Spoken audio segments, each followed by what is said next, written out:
Kita masuk pada bagian B, sistem pencernaan manusia. Sistem pencernaan manusia terdiri atas saluran dan kelenjar pencernaan.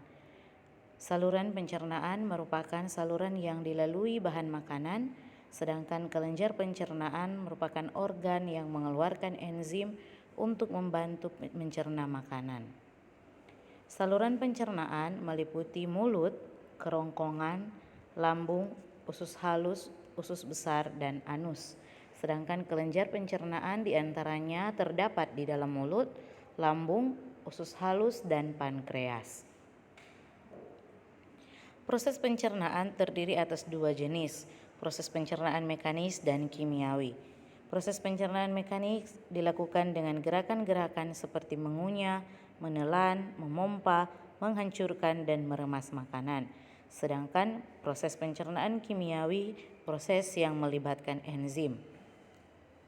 Tujuan dari proses pencernaan mekanik yaitu mengubah ukuran makanan menjadi lebih kecil, sedangkan tujuan proses pencernaan secara kimiawi mengubah partikel makanan yang kecil menjadi bentuk yang siap diserap tubuh.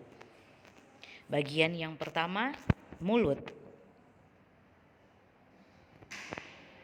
Proses pencernaan makanan manusia dimulai di dalam mulut.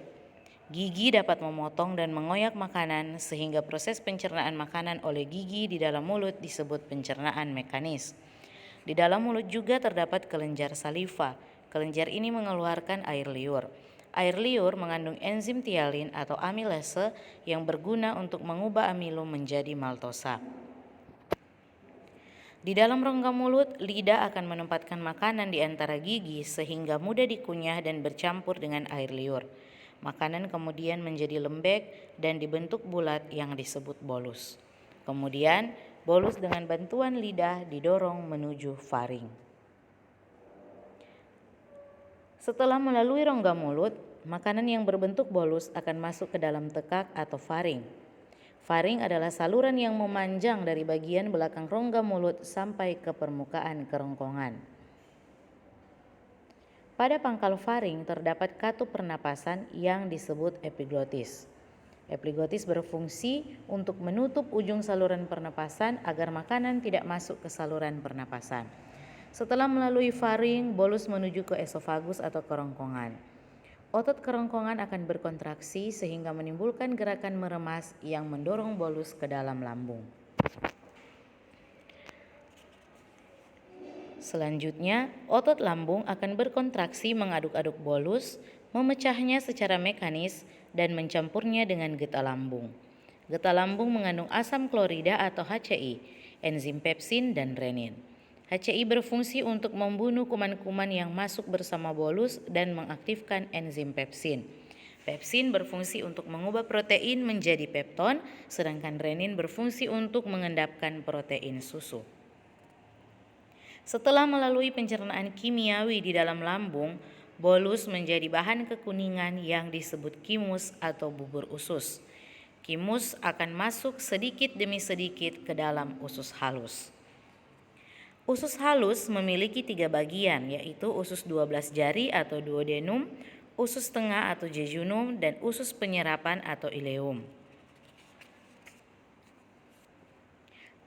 Proses pencernaan makanan dilanjutkan di jejunum. Pada bagian ini terjadi pencernaan terakhir sebelum zat-zat makanan diserap. Karbohidrat dipecah menjadi gula sederhana atau glukosa, protein menjadi asam amino, lemak menjadi asam lemak, dan gliserol. Setelah diserap oleh villi usus halus, glukosa, vitamin yang larut dalam air, asam amino, dan mineral akan masuk ke pembuluh darah kapiler, sedangkan asam lemak, gliserol, dan vitamin yang larut dalam lemak akan dibawa pembuluh getah bening dan masuk ke dalam pembuluh darah kapiler. Zat-zat makanan tersebut akan masuk ke sistem transportasi untuk diedarkan ke seluruh tubuh.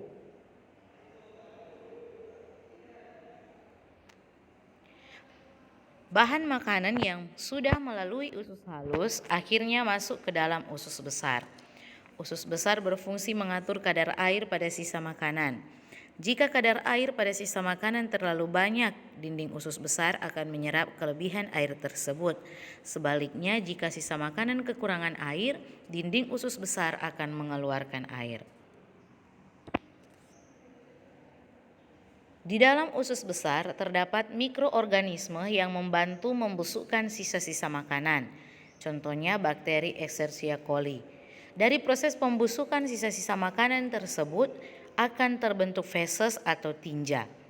Sebelum dikeluarkan, feses akan ditampung di bagian ujung usus besar yang disebut rektum.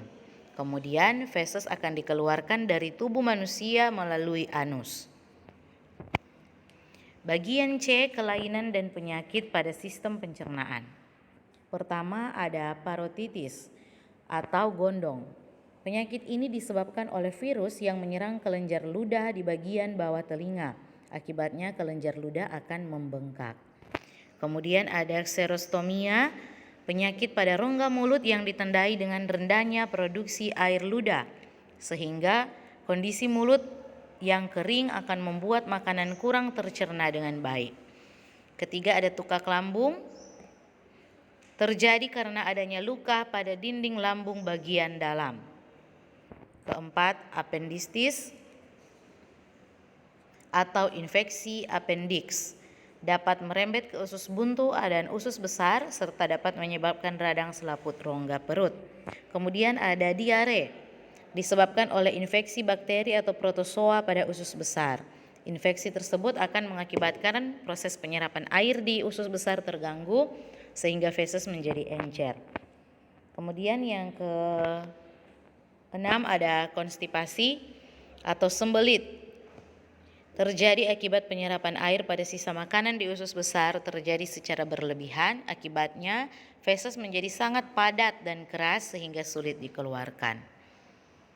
Bagian D, menjaga dan merawat organ-organ sistem pencernaan. Yang pertama, menggosok gigi secara rutin, yaitu pada saat akan tidur, malam hari dan juga setelah sarapan. Kemudian yang kedua, tidak mengkonsumsi makanan yang terlalu panas, dingin, masam, asin, pedas, manis, dan keras. Ketiga, minum air putih setelah bangun pagi. Keempat, makan sambil duduk dan tidak tergesa-gesa. Kelima, mengunyah makanan sebelum ditelan. Keenam, melakukan senam dan berpuasa secara rutin.